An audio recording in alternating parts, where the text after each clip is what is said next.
আসসালামু আলাইকুম। এটিএন বাংলা সংবাদে সবাইকে স্বাগত জানাচ্ছি। সৈয়দা মারিয়া হোসেন। প্রথমে থাকছে বিআরবি কেবলস সংবাদ শিরোনাম। হাম ও উপসর্গে একদিনেই 12 শিশুর মৃত্যু, 2 মাসে প্রাণহানি 450 ছাড়িয়েছে। মৃত্যু ও সংক্রমণ ঠেকাতে সর্বোচ্চ চেষ্টা করছে সরকার, দাবি স্বাস্থ্যমন্ত্রীর। শিশু মৃত্যুতে হামের চেয়ে বড় আতঙ্ক নিউমোনিয়া, অভিমত বিশেষজ্ঞদের। বছরে মারা যাচ্ছে প্রায় 24,000। পরিস্থিতি নিয়ন্ত্রণে নতুন কর্মপরিকল্পনা গ্রহণের পরামর্শ। কাল চাঁদপুর যাচ্ছেন প্রধানমন্ত্রী তারেক রহমান। জেলা জুড়ে উৎসব মুখর পরিবেশ। খাল পুনঃখননে অংশ নেওয়া ছাড়াও ফ্যামিলি কার্ড বিতরণ ও জনসভায় বক্তব্য রাখবেন। ফারাক্কা বাঁধের কারণে পানির ন্যায্য হিস্সা থেকে বঞ্চনায় ক্ষুব্ধ মির্জা ফখরুল। পদ্মা ব্যারাজের পাশাপাশি তিস্তারও বাস্তবায়ন দেখতে চান ডাক্তার শফিকুর। এবং চামড়া শিল্প $1 বিলিয়ন রপ্তানির খাত হবে, আশাবাদী বাণিজ্যমন্ত্রী। রাজধানীর 27টি সহ সারা দেশে 3,500-এর বেশি পশুর হাট বসানোর প্রস্তুতি। শুনছিলেন বিআরবি কেবলস সংবাদ শিরোনাম। এবারে বিস্তারিত। 2 মাসে সারা দেশে হাম ও উপসর্গে মৃত্যু হয়েছে 451 জনের। এর মধ্যে গত 24 ঘন্টায় মারা গেছে 12 শিশু। নতুন করে হাসপাতালে ভর্তি হয়েছে 1303 জন। এদিকে রাজধানীর ডিএনসিসি হাসপাতালের স্বাস্থ্যমন্ত্রী সর্দার সাখাওয়াত হোসেন বকুল বলেছেন, মৃত্যু ও সংক্রমণ ঠেকাতে সর্বোচ্চ চেষ্টা করছে সরকার। তাছাড়া সংকটে থাকা হাসপাতালে ভেন্টিলেশনের ব্যবস্থা করা হয়েছে বলেও দাবি মন্ত্রীর। মিজান শাহজাহানের রিপোর্ট। হাম ও উপসর্গে দৈনিক মৃত্যুর সংখ্যাটি 2 অঙ্কে উন্নীত হওয়ায় আতঙ্কিত অভিভাবকরা। যদিও বিশেষজ্ঞরা বলছেন, এরই মধ্যে মারা যাওয়া 4.5 শতাধিক শিশুর বেশিরভাগই নিউমোনিয়া সহ অন্যান্য রোগে আক্রান্ত ছিলেন। পরিস্থিতি উত্তরণে টিকা কার্যক্রম জোরদারের পাশাপাশি নানামুখী উদ্যোগ নিচ্ছে সরকার। রাজধানীর ডিএনসিসি বিশেষায়িত হাসপাতাল পরিদর্শনে গিয়ে একথা জানিয়ে স্বাস্থ্যমন্ত্রী সর্দার সাখাওয়াত হোসেন বকুল বলেন, সরকার সর্বোচ্চ গুরুত্ব দিয়ে চেষ্টা করছে প্রাণহানি ঠেকাতে। একটা ভেন্টিলেটর বিগত সরকার রেখে যায় নাই আমাদের হাতে, একটা মিজেলসের ভ্যাকসিন রেখে যায় নাই। শূন্য হাতে যাত্রা করেছি মাননীয় প্রধানমন্ত্রীকে সাথে নিয়ে ওনার নির্দেশ মতো, এবং আলহামদুলিল্লাহ আমরা প্রত্যেকটা জায়গায় ভেন্টিলেটর দিতে সক্ষম হয়েছে। এদিকে জনস্বাস্থ্য বিশেষজ্ঞ ডাক্তার মুস্তাক হোসেন বলেন, 4.5 শতাধিক শিশুর মৃত্যু হাম বা যে রোগী হোক, সরকারের উচিত হাম বিষয়ে জরুরি অবস্থা জারি করা। দৈনিক মৃত্যু 2 অঙ্কে উন্নীত হওয়ার পর নতুন করে ভীতি সঞ্চারের কারণ নেই উল্লেখ করে তিনি বলেন, জরুরি অবস্থা জারি করলে স্বাস্থ্য খাতে আন্তর্জাতিক সংস্থার কারিগরি সমর্থন পাওয়া সহজ হবে। জরুরি অবস্থা জারি করা হলে সারা দেশেই ছড়িয়ে পড়েছে হাম, এবং আমাদের চিকিৎসা ব্যবস্থা এটা সামাল দিতে পারছে না। এইটাকে সবাইকে জানানো, গোপন না রেখে, এটা কোনো লজ্জার বিষয় না।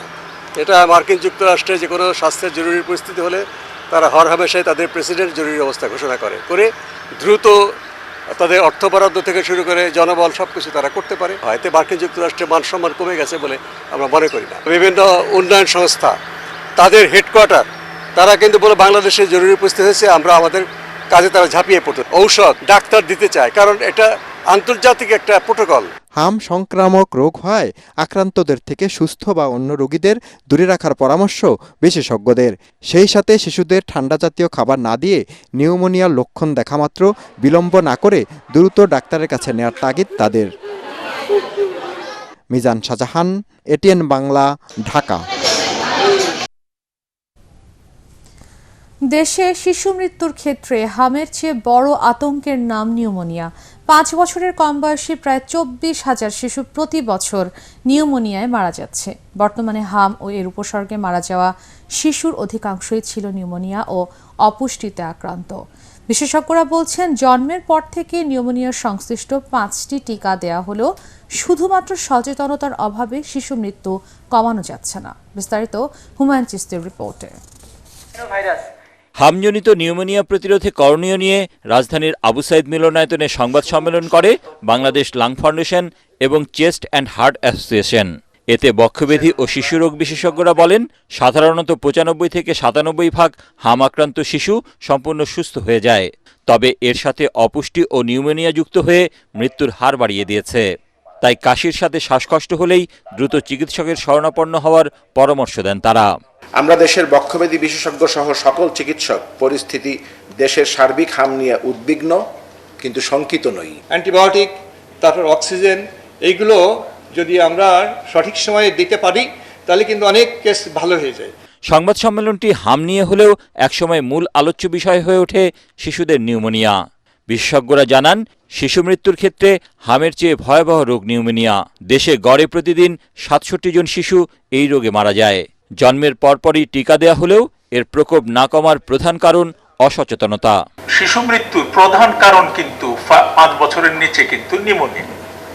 এবং যেটা আপনারা রিপোর্ট করেন যে মনে করেন গতকাল ৭টা বা ৮টা বাচ্চা মারা গেল, তার থেকে অনেক বেশি বাচ্চা কিন্তু ওই গতকাল কিন্তু নিউমোনিয়ায় মারা গেছে। হামের আগের থেকে কিন্তু নিউমোনিয়া মৃত্যুর সম্ভাবনা সব থেকে বেশি। ২০,০০০ শিশু নিউমোনিয়াতে মারা যায়। তো সেখানে আপনারা যেটা দেখছেন যে গত 2 মাসে যে ৪৩৯ জনের যেটা আমরা বলছি, সেটা কিন্তু এই যে আমরা ২৪,০০০ কিন্তু আমরা প্রতি বছর মারা যায়, যেটা সম্পর্কে কিন্তু স্যার যেটা বললেন সেরকম রিপোর্টিং হয় না।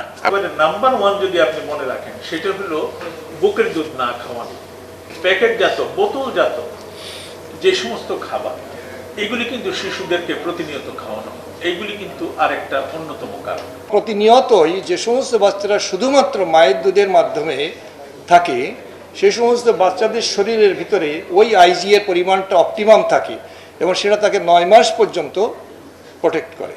শিশু মৃত্যু কমাতে দেশের তৃণমূল পর্যন্ত স্বাস্থ্যকেন্দ্রগুলোতে ফিভার কর্নার স্থাপনের মাধ্যমে স্বাস্থ্যসেবা নিশ্চিতের তাগিদ দেন বিশেষজ্ঞরা।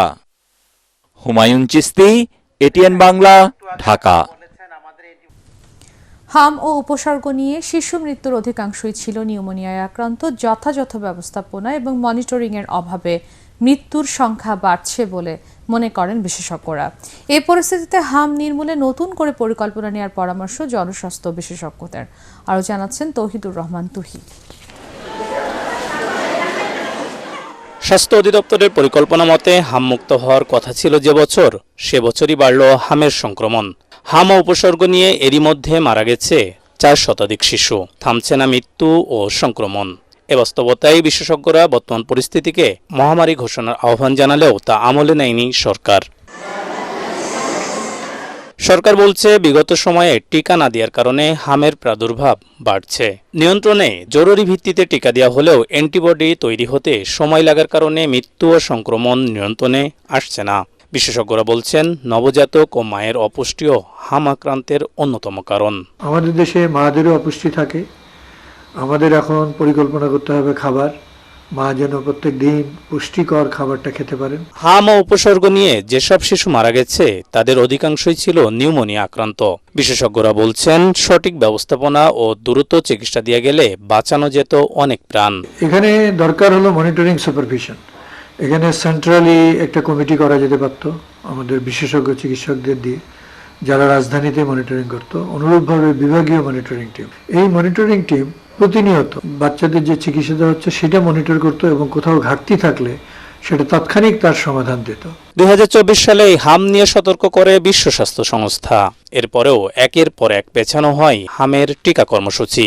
সরকারের বিশেষ টিকা কর্মসূচির আওতা থেকে বাদ পড়া শিশুদের বাছাই করে টিকা প্রদান না করা গেলে হাম সংক্রমণ নিয়ন্ত্রণ করা কঠিন বলে মত জনস্বাস্থ্য বিশেষজ্ঞদের। গভর্নমেন্টের প্ল্যান ছিল ২০২৪ সালের শেষে কিংবা ২৫ সালের জানুয়ারিতে একটা ক্যাম্পিং করা হবে। গভর্নমেন্ট একটা সিদ্ধান্ত নিয়েছিল সেপ্টেম্বর ২০২৫ সালে আমরা এই ক্যাম্পিংটা করব এবং ৮ই সেপ্টেম্বর ২০২৫ সালে প্রথম ভ্যাকসিনের চালান ইপিআই হেডকোয়ার্টারে এসে পৌঁছে।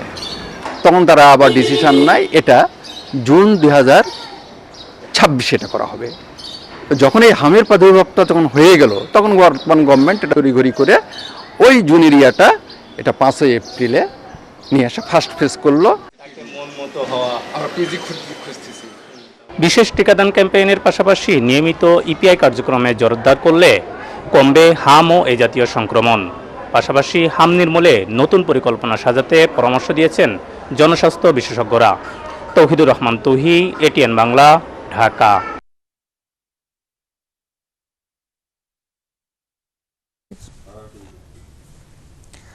আগামীকাল চাঁদপুর যাচ্ছেন প্রধানমন্ত্রী তারেক রহমান। ২২ বছর পর তার আগমন ঘিরে জেলা জুড়ে উৎসব মুখর পরিবেশ সৃষ্টি হয়েছে। ব্যাপক প্রস্তুতি নিয়েছে জেলা বিএনপি ও এর বিভিন্ন অঙ্গ সংগঠন। চাঁদপুর ৩-এর সংসদ সদস্য শেখ ফরিদ আহমেদ মানিক জানান, প্রধানমন্ত্রী প্রথমে শাহরাস্তি উপজেলায় খাল পুনঃখনন এবং ঘোষেরহাটে বিশ্ব খাল খনন কাজে অংশ নেবেন। সদর উপজেলায় বিভিন্ন জনকল্যাণমূলক কর্মসূচিতে অংশ নেওয়া ছাড়াও বেলা ৩টায় চাঁদপুর সরকারি কলেজ মাঠে ফ্যামিলি কার্ড বিতরণ ও জনসভায় বক্তব্য রাখবেন প্রধানমন্ত্রী। এটা চাঁদপুরের মানুষ যেমন অধীর আগ্রহে আছে ওনাকে এক ঝলক দেখার জন্য, আমাদের দলীয় নেতাকর্মীরাও সেই একই পথে আছে, আগ্রহ নিয়ে আছে ওনাকে কখন দেখবে। তো আসলে উনি আসার পরে আসলে আমাদের চাঁদপুরটা আমার কাছে মনে হয় যে একটা উন্নয়নের জোয়ারে ভাসবে। চাঁদপুরে রেলপথ, নৌপথ এবং সড়কপথের যোগাযোগ ব্যবস্থা অত্যন্ত ভালো। সেই হিসাবে আমাদের দীর্ঘদিনের দাবি প্রধানমন্ত্রী এই সমাবেশে ইপিজেড ঘোষণা দিয়েছেন চাঁদপুরের জন্য। দর্শক, এই মুহূর্তে চাঁদপুর সরকারি কলেজ মাঠে আছেন সহকর্মী ইয়াসিন রানা, যুক্ত হচ্ছি তার সাথে। রানা, প্রধানমন্ত্রীর সফর ঘিরে সেখানকার প্রস্তুতি কেমন দেখছেন? মারি, আপনাকে ধন্যবাদ। চাঁদপুর আগামীকাল প্রধানমন্ত্রী তারেক রহমান আসবেন। এই সড়ক পথে সকাল 8:30টায় মূলত প্রধানমন্ত্রী রওনা দিবেন এবং প্রধানমন্ত্রী কুমিল্লা হয়ে এরপরে চাঁদপুরে আসবেন। একটি পথসভায় অংশ নেবেন কুমিল্লার বড়ুয়াতে। এরপরে মূলত চাঁদপুরের শাহরাস্তিতে একটি খাল পুনর্খনন উদ্বোধন করবেন। এরপরে চাঁদপুর যে সদরে একটি বিশ্বখাল নাম রয়েছে, এই বিশ্বখাল পুনর্খনন করবেন। সবশেষ আমরা যেই স্থানটিতে দাঁড়িয়ে আছি চাঁদপুর সরকারি কলেজ মাঠ, এখানে ফ্যামিলি কার্ড বিতরণ এবং সমাবেশে অংশ নেবেন। আমরা এখানে যারা বিএনপি নেতাকর্মী রয়েছেন এবং সাধারণ মানুষ রয়েছেন তাদের সাথে আমরা কথা বলেছি। তারা বেশ কিছু দাবি দেওয়া কথা তারা বলছেন এবং প্রধানমন্ত্রী চাঁদপুরবাসীর জন্য বেশ কিছু প্রতিশ্রুতি তুলে ধরবেন, সেই বিষয়গুলো আমরা একটু জানার চেষ্টা করেছি। সবকিছু মিলিয়ে প্রধানমন্ত্রী এখানে অনেকগুলো উন্নয়ন কর্মকাণ্ড সহ চাঁদপুরবাসীর বেশ কিছু দাবি পূরণ করতে পারেন এমনটি আমরা ধারণা করছি। ইতিমধ্যেই আমাদের যে নিউজে বলা হয়েছে এখানে চাঁদপুরবাসীর জন্য একটি ইপিজেড করা, এখানে যে মেডিকেল কলেজ রয়েছে মেডিকেল কলেজের ভবন নির্মাণ করা, এখানে চাঁদপুর বিজ্ঞান ও প্রযুক্তি বিশ্ববিদ্যালয়ে একটি ভাড়া ভবনে চলছে, সেটির একটি স্থায়ী ভবন তৈরি করা। আপনি জানেন এখানে চাঁদপুরের যে লঞ্চঘাট রয়েছে, চাঁদপুরের লঞ্চঘাটও অনেক দিন আগের পুরাতন মডেলের, সেটি যেন নতুন মডেলে করা হয়, সেটি যেন নিশ্চিত করা হয়। কুমিল্লা থেকে চাঁদপুরের যে দূরত্ব সেখানে অল্প দূরত্ব, তবে এখানে 4 লেন রাস্তা না থাকার কারণে অনেকটুকু সময় লাগে। এছাড়া কুমিল্লা থেকে এই চাঁদপুর সদর থেকে দাউদকান্দি পর্যন্ত মাত্র 50 কিলোমিটার দূরত্ব, কিন্তু অনেকটুকু ঘুরে প্রায় 120 কিলোমিটার ঘুরে এইখানে আসতে হয়। সেজন্য তারা আসলে চাচ্ছেন যে বেশ কিছু উন্নয়নমূলক প্রকল্প যেন আসলে হয়। আমরা এখানে আমাদের আশেপাশে 2-1 এখানে স্থানীয় নাগরিক রয়েছেন, তাদের কিছু জানতে চাইবো যে আপনাদের আসলে কি কি সমস্যা রয়েছে। মাননীয় প্রধানমন্ত্রী তারেক রহমানের চাঁদপুরের এই আসন উপলক্ষে আমরা সবাই আনন্দিত এবং উচ্ছ্বাসিত। আমি কাল রাত 3টায় চলে এসেছি চাঁদপুরে শুধুমাত্র আমাদের এলাকারই মানুষের আবেগ এবং উচ্ছ্বাস দেখার জন্য। মাননীয় প্রধানমন্ত্রীর কাছে সাধারণ জনগণ হিসেবে আমাদের অনেক দাবি, অনেক প্রত্যাশা। আপনারা জানেন চাঁদপুর একটি প্রাচীন জনপদ, কিন্তু সেই অনুযায়ী আমাদের এলাকাটা অনেক বেশি পিছিয়ে পড়া। এখানে একটা ভালো ইউনিভার্সিটি নাই, একটা নার্সিং কলেজ নেই, একটা মেডিকেল কলেজ এখন সৃষ্টি হয়নি। আমাদের যে কোল্ড স্টোরেজ, ইলিশের রাজধানী, আমাদের ইলিশ মাছ স্টোরেজ করার জন্য ভালো কোল্ড স্টোরেজ নেই। আমাদের প্রবাসী অধ্যুষিত এই জেলাতে প্রবাসীদের প্রবাস থেকে আসার পরে যে কী করবে এই জন্য কোনো ভালো উদ্যোগ নেই। আমরা মাননীয় প্রধানমন্ত্রীর কাছে আমাদের একটাই দাবি, ঢাকা থেকে চাঁদপুরের দূরত্ব একেবারে অনলি 70 কিলোমিটার, বাট আমরা প্রায় 170 কিলোমিটার ঘুরে আসি। সো আমরা চাই দাউদকান্দি থেকে চাঁদপুর পর্যন্ত অন্তত ফুল লেনের ব্যবস্থা করে দেয়, তাহলে আমাদের জন্য সাধারণ রোগী এবং সাধারণ মানুষের খুবই ভালো হবে। যেমনটি জানাচ্ছিলেন এখানে স্থায়ী মানুষ, আসলে চাঁদপুরবাসীর যে দাবিগুলো রয়েছে প্রধানমন্ত্রী তাদের দাবিগুলো পূরণ করবেন এমনটাই তারা প্রত্যাশা ব্যক্ত করছেন। আগামী সামনের সংবাদে আমরা আসলে বিস্তারিত জানাতে পারবো যে প্রধানমন্ত্রী কি কি ধরনের প্রতিশ্রুতি দিবেন, স্বাভাবিকভাবে চাঁদপুরবাসীর প্রত্যাশা পূরণ হবে কি না এটা আসলে আগামীকালকে সমাবেশে বিস্তারিত আমরা জানাতে পারবো। মারিয়া। রানা, আপনাকে ধন্যবাদ। দর্শক, চাঁদপুরের সরকারি কলেজ মাঠ থেকে আমাদের সাথে যুক্ত হয়েছিলেন সহকর্মী ইয়াসিন রানা। ফারাক্কা বাঁধের কারণে বাংলাদেশ পানির ন্যায্য হিস্সা থেকে বঞ্চিত, এজন্য তৎকালীন আওয়ামী সরকার দায়ী বলে মন্তব্য করেছেন বিএনপির মহাসচিব ও স্থানীয় সরকার মন্ত্রী মির্জা ফখরুল ইসলাম আলমগীর। কাল 16ই মে ঐতিহাসিক ফারাক্কা দিবস। এ উপলক্ষে গণমাধ্যমে পাঠানো এক বিবৃতিতে তিনি বলেন, ন্যায্য পাওনা আদায়ের সংগ্রামে 1976 সালের 16ই মে মাওলানা ভাসানীর নেতৃত্বে জনগণের ঐতিহাসিক মিছিল রাজশাহী থেকে ফারাক্কা অভিমুখে সাহসী পদক্ষেপে এগিয়ে গিয়েছিল। তাই প্রতি বছর ঐতিহাসিক ফারাক্কা দিবস যে কোনো অধিকার আদায়ে জনগণকে উদ্বুদ্ধ করে। বিএনপি মহাসচিব বলেন, জীববৈচিত্র্য ও পরিবেশগত মানকে বিবেচনা না করে আওয়ামী সরকার জনগণের মতামতকে অগ্রাহ্য করে ভারতকে পরীক্ষামূলকভাবে ফারাক্কা বাঁধ চালুর অনুমতি দেয়। কিন্তু সেই বাঁধ এখনো চালু থাকায় সেটি এখন মরণ ফাঁদে পরিণত হয়েছে। জামায়াত দেশের অন্যতম রাজনৈতিক শক্তি হয়ে উঠেছে বলে মনে করেন দলটির আমির ডাক্তার শফিকুর রহমান। তাই নেতাকর্মীদের মানুষের সাথে আচরণে আরও সতর্ক হওয়ার আহ্বান জানিয়েছেন তিনি। শুক্রবার রংপুর মডেল কলেজ মিলনায়তনের রংপুর দিনাজপুর অঞ্চলের জেলা উপজেলা ও থানা আমির সম্মেলনে তিনি বলেন, জনগণের যেদিন জামাতের উপর পূর্ণ আস্থা তৈরি হবে সেদিন দেশ জাতি ও দিন নিরাপদে থাকবে। এছাড়া সম্প্রতি একনেক সভায় নেয়া পদ্মা ব্যারেজ প্রকল্প অনুমোদনে সরকারকে সাধুবাদ জানান। পাশাপাশি তিস্তা প্রকল্পের বাস্তবায়নেও খুব দ্রুত সিদ্ধান্ত আসবে বলে আশা প্রকাশ করেন জামাত আমির। পদ্মা ব্যারেজের প্রয়োজন, কিন্তু তিস্তার বিনিময়ে পদ্মা নয়। তিস্তার জায়গায় তিস্তার অংশ অবশ্যই দিতে হবে। মহাপরিকল্পনার কথা শুনতে শুনতে মানুষ এখন ক্লান্ত, এখন আর ওই কথা শুনতে চায় না, এখন বাস্তবায়ন দেখতে চায়। সরকার যদি এই উদ্যোগ নেয় তাহলে 20 কোটি মানুষের 40 কোটি হাত সরকারকে সহযোগিতা করবে ইনশাআল্লাহ। আমার দেশ আমার মাটি, 20 কোটি মানুষের দেশ, 20 কোটি মানুষের মাটি। এই মাটির উন্নয়নে এই মাটির লোকেরাই সিদ্ধান্ত দিবে, কারো চোখের দিকে তাকায় নয়, দায়িত্বের দিকে তাকায়। বাংলাদেশের চামড়া শিল্প বিলিয়ন ডলারের রপ্তানি আয়ের খাত হিসেবে আবির্ভূত হবে বলে আশা প্রকাশ করেছেন শিল্প ও বাণিজ্য মন্ত্রী খন্দকার আব্দুল মুকতাদির। সিলেটের 47তম বিভাগীয় বিজ্ঞান ও প্রযুক্তি সপ্তাহের উদ্বোধন শেষে এমন কথা বলেন তিনি। মুকতাদির বলেন, কোরবানির একটি চামড়াও যেন নষ্ট না হয় সে বিষয়ে প্রধানমন্ত্রী বিশেষ গুরুত্ব আরোপ করেছেন। সরকার এটিকে একটি জাতীয় দায়িত্ব এবং চ্যালেঞ্জ হিসেবে নিয়েছে। প্রতি বছর যে বিপুল পরিমাণ চামড়া নষ্ট হয় তা রোধে এবার সরকারের পক্ষ থেকে ব্যাপক প্রস্তুতি নেওয়া হয়েছে বলেও জানান মন্ত্রী। বাংলাদেশে চামড়া শিল্প বিলিয়ন ডলারের রপ্তানি আয়কারী খাত হিসাবে আবির্ভূত হবে। এটির দুর্বলতা যে যে জায়গায় ছিল সেগুলি সারানোর উদ্যোগ আমরা নিচ্ছি, কিন্তু সেটা 2.5 মাসে সম্ভব না। এক পিস চামড়াও যেন নষ্ট না হয়, যার যার জায়গা থেকে আমরা দায়িত্বশীল আচরণ করব। ঈদুল আজহা উপলক্ষে রাজধানীর 27টি সহ সারা দেশে 3,600-র বেশি পশুর হাট বসানোর প্রস্তুতি নিয়েছে সরকার। এরই মধ্যে হাটের প্রাথমিক প্রস্তুতি সম্পন্ন হলেও জমে ওঠেনি বাজার। এদিকে রাজধানীর গাবতলী হাটে কোরবানির পশু আসতে শুরু করেছে। ঝামেলা এড়াতে অনেকটা আগেই হাটে এসেছেন কেউ কেউ। এবার পর্যাপ্ত গবাদি পশু মজুদ থাকায় কোরবানির পশু নিয়ে কোনো সংকটের আশঙ্কা নেই। সাজ্জাদ জাহানের রিপোর্ট। ঈদুল আজহাকে সামনে রেখে রাজধানী সহ সারা দেশে কোরবানির পশুর হাট বসানোর প্রস্তুতি শুরু করেছে সরকার ও সিটি কর্পোরেশনগুলো। এবার রাজধানীতে 27টি সহ সারা দেশে 3,600-টির বেশি পশুর হাট বসবে। ইতিমধ্যে বিভিন্ন হাটে অবকাঠামোগত প্রস্তুতি ও ব্যবস্থাপনার কাজ শুরু করেছে ইজারাদাররা।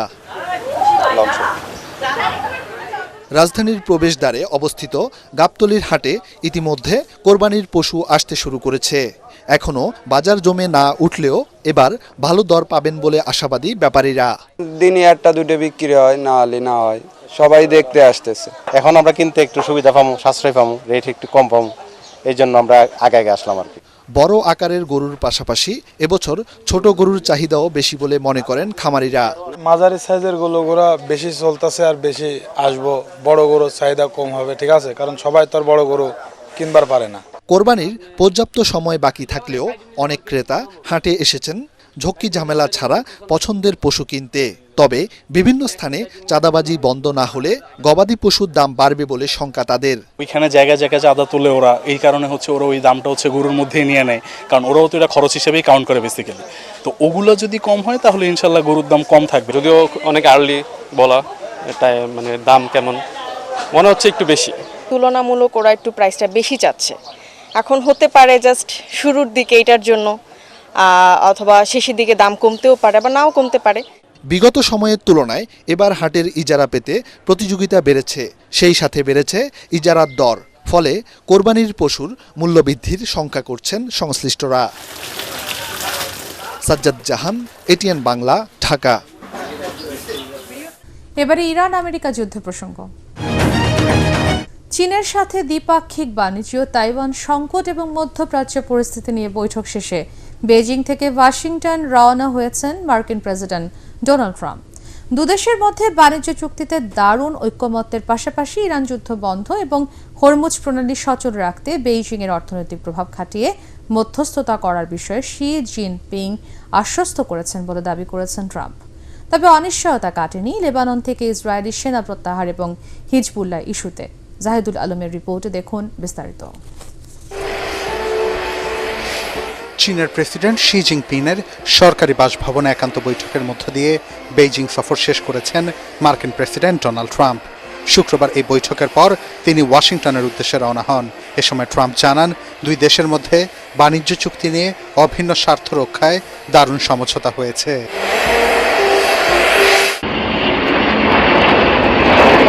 এর আগে বৃহস্পতিবার দিনভর ধারাবাহিক বৈঠকে দুই বিশ্ব নেতা ইরান যুদ্ধ, দ্বিপাক্ষিক বাণিজ্য, প্রযুক্তি এবং তাইওয়ান সংকটের মতো জটিল ইস্যুতে আলোচনা করেন। বৈঠক শেষে ফক্স নিউজের সাক্ষাৎকারে ট্রাম্প জানান, মধ্যপ্রাচ্য যুদ্ধ বন্ধ এবং হরমুজ প্রণালী সচলের বিষয়ে মধ্যস্থতা করতে আগ্রহ প্রকাশ করেছেন শি জিনপিং। চীন বর্তমানে ইরানি তেলের সবচেয়ে বড় ক্রেতা। ট্রাম্প আশা করছেন বেইজিং তাদের এই অর্থনৈতিক প্রভাব খাটিয়ে তেহরানকে চুক্তি করতে রাজি করবে। ট্রাম্প আরও দাবি করেন, ইরানকে সামরিক সরঞ্জাম সরবরাহ করবে না বলেও তাকে আশ্বস্ত করেছেন চীনের প্রেসিডেন্ট। এছাড়া দ্বিতীয় দিনে ইসরায়েল ও লেবাননের যুদ্ধবিরতি নিয়েও আলোচনা হয়। যুক্তরাষ্ট্র এটিকে ইতিবাচক দেখলেও সেখানে স্থায়ী যুদ্ধবিরতি, ইসরায়েলি সেনা প্রত্যাহার ও হিজবুল্লাহ ইস্যুতে অনিশ্চয়তা রয়েই গেছে। বিশ্লেষকরা বলছেন, ট্রাম্পের এই সফরের মূল লক্ষ্য ছিল দুই দেশের সম্পর্কের অবনতি ঠেকানো। জাহিদুল আলম, এটিএন বাংলা। আসন্ন বাজেটে নবম পে স্কেলের জন্য বরাদ্দ রাখার আহ্বান জানিয়েছে বাংলাদেশ সরকারি কর্মচারী দাবি আদায় ঐক্য পরিষদ। জাতীয় প্রেস ক্লাবে সংবাদ সম্মেলনে সংগঠনের নেতারা বলেন, দীর্ঘদিন ধরে কর্মচারীরা বৈষম্যের শিকার। প্রায় 11 বছর ধরে নতুন পে স্কেল বাস্তবায়ন না হওয়ায় মানবেতর জীবনযাপন করছে সরকারি কর্মচারীরা। এ সময় বাজেট বরাদ্দ না হলে 12 জুন ঢাকায় অবস্থান কর্মসূচি পালনের ঘোষণা দেন নেতারা। আমাদের দাবি সমূহ যদি বাস্তবায়ন না করা হয়, তাহলে আগামী 12 জুন 2026 শুক্রবার সকাল 10 ঘটিকায় জাতীয় প্রেস ক্লাব ঢাকায় অবস্থান কর্মসূচি পালন করা হবে এবং ওই দিনের কর্মসূচি থেকেই গেজেট প্রকাশ না হওয়া পর্যন্ত ধারাবাহিকভাবে আমাদের কর্মসূচি চলতে থাকবে। দুর্নীতি বন্ধ এবং আইনের শাসন প্রতিষ্ঠা করা গেলে উন্নয়নের জন্য টাকা কোনো সমস্যা নয়। শুক্রবার রাজধানীর ফুলবাড়িয়ায় বৃক্ষরোপণ কর্মসূচির উদ্বোধনে এমন মন্তব্য করেছেন ঢাকা দক্ষিণ সিটি কর্পোরেশনের প্রশাসক আব্দুস সালাম। বলেন, বর্তমান সরকারের উন্নয়ন কর্মকাণ্ডে দিশেহারা হয়ে বিরোধী দল পরিস্থিতি ঘোলাটে করার ষড়যন্ত্র করছে। বিরোধী দল বাজেটের টাকা নিয়ে প্রশ্ন তুললেও দুর্নীতি বন্ধ আর আইনের শাসন বজায় থাকলে উন্নয়নে টাকা কোনো সমস্যা হবে না বলেও জানান তিনি। দীর্ঘদিন লড়াই সংগ্রামের পরে আজকে যখন গণতন্ত্র ফিরে পেতে শুরু করেছি আমরা, তখনই বিরোধী দল বিভিন্ন ইস্যু নিয়ে নিজেরা ইস্যু বানিয়ে পরিস্থিতিকে ঘোলাটে করার জন্য চেষ্টা করছে। আজকে জুলাই সনদ আমাদের দলের পক্ষ থেকে বারবার বলা হয়েছে, জুলাই সনদের প্রতিটা অক্ষর আমরা পালন করব, কিন্তু তারপরেও বিরোধী দলের পক্ষ থেকে তারা বিভিন্নভাবে চেষ্টা করছে একটা ঘোলাটে পরিস্থিতির সৃষ্টি করার জন্য। পূবালী ব্যাংক বাণিজ্য সংবাদ।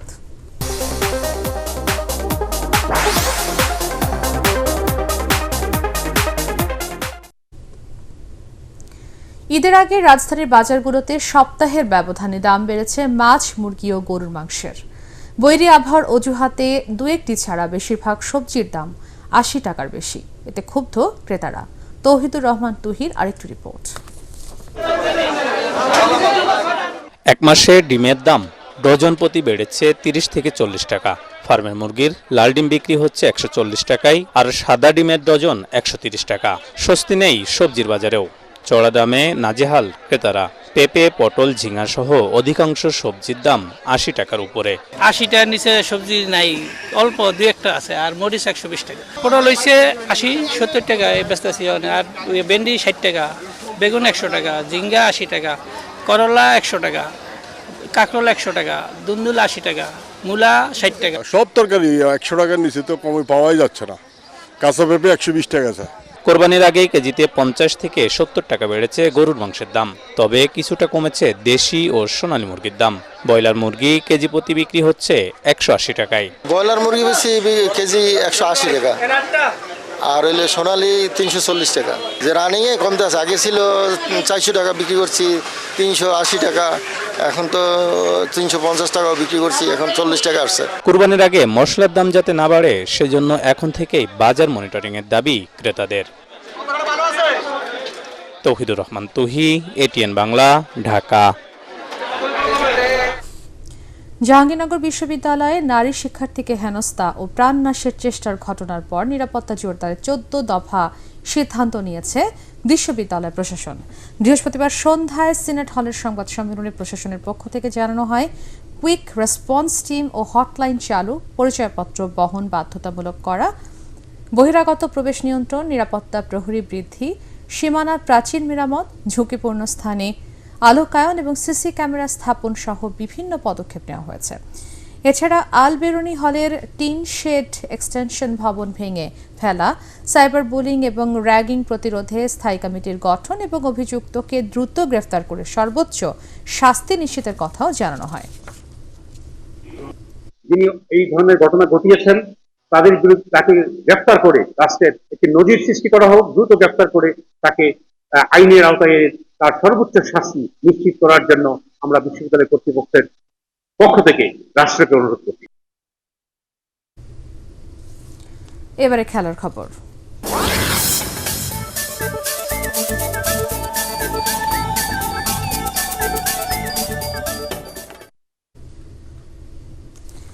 পাকিস্তানের বিপক্ষে শনিবার সিলেট আন্তর্জাতিক ক্রিকেট স্টেডিয়ামে দ্বিতীয় ও শেষ টেস্টে মাঠে নামছে বাংলাদেশ। মিরপুরের প্রথম টেস্টে 104 রানের ঐতিহাসিক ও দাপুটে জয়ের পর টাইগারদের নজর এখন সিরিজ নিজেদের করে নেয়ার। শেষ টেস্টকে সামনে রেখে কঠিন অনুশীলনে সেরেছে দুই দল। জয়ের ধারাবাহিকতা বজায় রাখতে মরিয়া টাইগাররা, অন্যদিকে সমতায় ফিরতে মরিয়া পাকিস্তানও। ওদিকে বর্ষিয়ান মুশফিকুর রহিম জানিয়েছেন, প্রস্তাব পেলেও ওয়ানডেতে আর ফেরার ইচ্ছে নেই তার, তবে ফর্ম থাকা সাপেক্ষে টেস্ট চালিয়ে যাওয়ার ইচ্ছে প্রকাশ করেছেন তিনি। তাছাড়া সিলেট টেস্টে বৃষ্টি বড় বাধা হয়ে উঠতে পারে বলে শঙ্কা প্রকাশ করেছেন মুশফিক। আমাদের ব্যালেন্সড এবং আমাদের ভ্যারাইটিটা অনেক, যেটা কিনা যে কোনো একটা টেস্ট টিমকে আপনি যে কোনো কন্ডিশনে, সেটা স্পিন হোক, পেস হোক, স্পোর্টিং হোক, তো সেখানে রেজাল্ট বের করতে আপনার সুবিধা করে দেবে। As a coach, you think different. You think about all the players and the team. So things are fine. Hopefully, as a team, we will bounce back in next match, inshallah. Abahani লিমিটেডকে 2-0 গোলে হারিয়ে এক match হাতে রেখে Bangladesh football লিগের চলতি মৌসুমের শিরোপা জিতল Bashundhara Kings.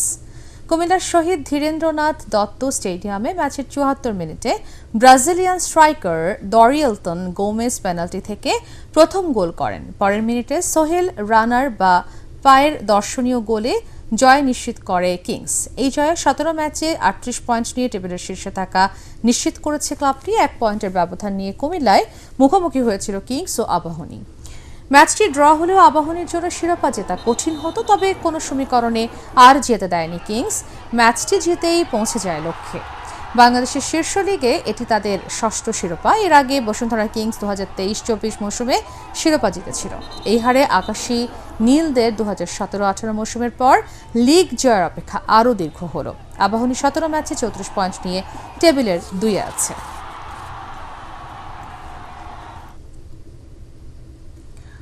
এক্সানটেক presence FICCI football টুর্নামেন্টের মেগা ফাইনালে DHL-কে 3-1 গোলে হারিয়ে চ্যাম্পিয়ন হয়েছে রবি। এর আগে টুর্নামেন্টের প্রথম সেমিফাইনালে HSBC-কে 4-0 গোলে হারিয়ে DHL এবং সিঙ্গার বাংলাদেশকে 2-1 গোলে হারিয়ে ফাইনালে পা রাখে রবি। ফাইনাল শেষে চ্যাম্পিয়ন ও রানার আপ দল এবং সেরা পারফর্ম করা খেলোয়াড়দের মাঝে পুরস্কার তুলে দেন FICCI পরিচালক MHM ফাইরোজ, নির্বাহী পরিচালক TIM নুরুল কবির, রবি আসিয়াটার চিফ কর্পোরেট ও regulatory officer Shahed Alam, singer Bangladesh লিমিটেডের মার্কেটিং ডিরেক্টর জুবাইদুল ইসলাম সহ অতিথিরা। রাজধানীর নাটমেক ফিল্ডে আয়োজিত টুর্নামেন্টে অংশ নেয় 20টি বহুজাতিক প্রতিষ্ঠান।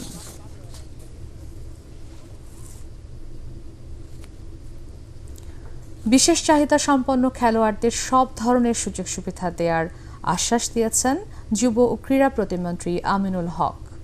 দেশে প্রথমবারের মতো অনুষ্ঠিত প্যারা স্পোর্টস কার্নিভালে এই কথা বলেন তিনি। National para olympic committee of Bangladesh এবং পিসিবি ফিজিক্যালি চ্যালেঞ্জড উইংয়ের যৌথ উদ্যোগে আয়োজিত এই প্রতিযোগিতায় সারা দেশের 5 শতাধিক প্যারা অ্যাথলেট ও প্রতিবন্ধী ক্রিকেটার অংশগ্রহণ করেন। জামিল হাসান শান্তর রিপোর্টে দেখুন বিস্তারিত। কেউ যুব ও ক্রীড়া প্রতিমন্ত্রীর হাত কাঁধে নিয়ে ছবি তুলছেন, কেউ আবার তার বুকে মাথা রেখে স্নেহ খুঁজে নিচ্ছেন। ক্রীড়াঙ্গনের কর্ণধারকে কাছে পেয়ে যেন নিজেদের নতুনভাবে খুঁজে পেলেন শারীরিক প্রতিবন্ধীরা। বাংলাদেশ ক্রিকেট বোর্ড, বিসিবি ও national para olympic committee of বাংলাদেশের আয়োজনে এমন ক্রীড়াবিদদের মেলায় এসে স্বেচ্ছায় যুব ও ক্রীড়া প্রতিমন্ত্রী আমিনুল হক ঘোষণা দিলেন, খেলোয়াড়রা ভালো থাকলে দেশ ভালো থাকবে।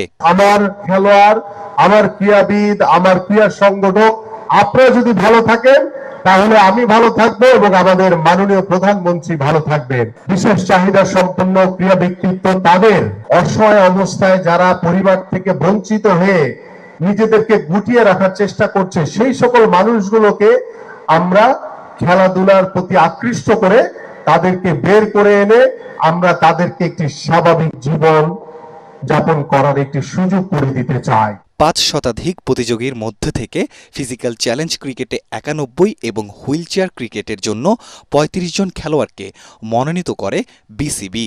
হেদায়েতুল আজিজ মুন্নার পরিচালনায় অনুষ্ঠানে উপস্থিত ছিলেন এটিএন বাংলার অনুষ্ঠান উপদেষ্টা তাশিক আহমেদ।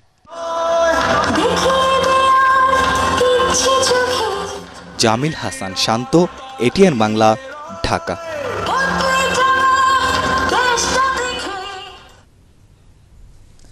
শেষ করার আগে বিআরবি কেবল সংবাদ শিরোনাম আরও একবার। হাম ও উপসর্গে একই দিনেই 12 শিশুর মৃত্যু, 2 মাসে প্রাণহানি 450 ছাড়িয়েছে। মৃত্যু ও সংক্রমণ ঠেকাতে সর্বোচ্চ চেষ্টা করছে সরকার, দাবি স্বাস্থ্যমন্ত্রীর। শিশু মৃত্যুতে হামের চেয়ে বড় আতঙ্ক নিউমোনিয়া, অভিমত বিশেষজ্ঞদের। বছরে মারা যাচ্ছে প্রায় 24,000। পরিস্থিতি নিয়ন্ত্রণে নতুন কর্মপরিকল্পনা গ্রহণের পরামর্শ। কাল চাঁদপুর যাচ্ছেন প্রধানমন্ত্রী তারেক রহমান। জেলা জুড়ে উৎসব মুখর পরিবেশ। খাল পুনঃখননে অংশ নেওয়া ছাড়াও ফ্যামিলি কার্ড বিতরণ ও জনসভায় বক্তব্য রাখবেন। ফারাক্কা বাঁধের কারণে পানির ন্যায্য হিস্সা থেকে বঞ্চনায় ক্ষুব্ধ মির্জা ফখরুল। পদ্মা ব্যারাজের পাশাপাশি তিস্তারও বাস্তবায়ন দেখতে চান ডাক্তার শফিকুর।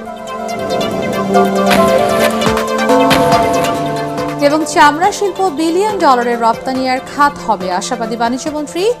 রাজধানী 27টি সহ সারা দেশে 3,500-এর বেশি পশুর হাট বসানোর প্রস্তুতি। পরবর্তী সংবাদ দেখার আমন্ত্রণ জানিয়ে এখনকার মতো শেষ করছি। এটিএন বাংলার সংবাদ ইউটিউবে দেখতে ব্রাউজ করুন, youtube/এটিএন বাংলা নিউজ। ধন্যবাদ।